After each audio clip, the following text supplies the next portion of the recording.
Hey, this is Tiffany. I'd like to do a review of the New York pass that I got. I got a one-day pass because I'm not going to be here long.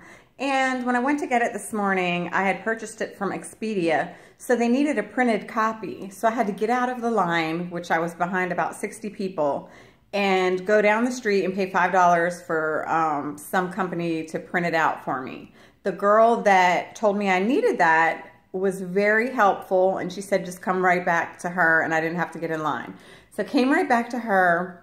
I didn't fully print out the whole voucher, so the little thing that she needed to click on wasn't there, but she said since you've already gone back, I'll help you out. So thank God for her, she helped me out. Ended up getting my pass. You also have to get your big bus pass there. It's like a receipt that says the day that you're going to use it. So I got that. And the location was at Madame Tussauds. So I was excited about that, but since I was running late, figured I'd get on the big bus and try to figure it out. Took the big bus, I went down and I took the Slavery and Underground Railroad tour, which you have to sign up for separately. The most fabulous, fabulous tour.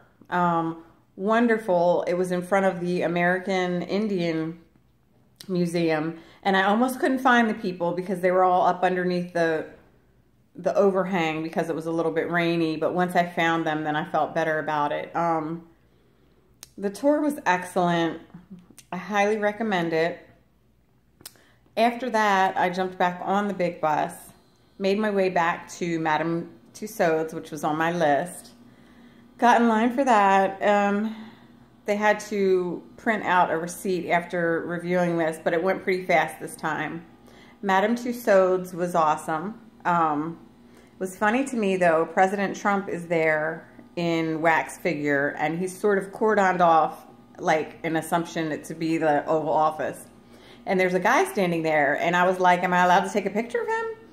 And he says, well, yeah, you can, just nothing like defaming him or anything like that. So I'm like, what are you talking about? Okay, yeah, I want to take a picture. So I go in, take a whole bunch of pictures, and at that time it seemed like it made it okay for other people to come and take pictures, and they came in. So we all started taking pictures. After that, I was kind of concerned that he said that because on the way back on the big bus, we passed Trump Tower, and the guy didn't say anything about it either. So I was kind of like, people are really open with the way they feel here, but just kind of indirectly, if you get what I mean. So anyway, and I wanted to tell you before I went on the Slavery and Underground tour, I asked a guy who was working out front, you know, if he had seen where the tour was. And he was like, oh, I think it's up there, but why are you going to that? And I was like, what do you mean? He's like, slavery, that's a bad word. I was like, slavery is a bad word? I was like, why are you saying that? He was just like, oh, you already know, and walking away from me like he was angry. I honestly wanted to get his opinion. I don't want to speak for him, but I honestly don't know, because slavery, although it is a sad thing that happened, is a part of history.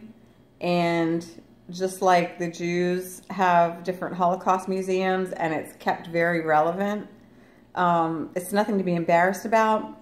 And the tour was extremely compassionate, extremely educational. It was taught with such respect. It was just part of the history of New York. It is what it is. It's the history of the United States. It's the history of how African Americans got here. So overall, I just wanted to say that there's a lot of underlying currents here in New York City, but overall, everybody's really super nice. The food is excellent. You will walk and walk and walk, but it's worth it. My feet hurt now, and I have a little scab. Anyways, back to topic. New York City, it's been pretty good to me, and that's my review for the day.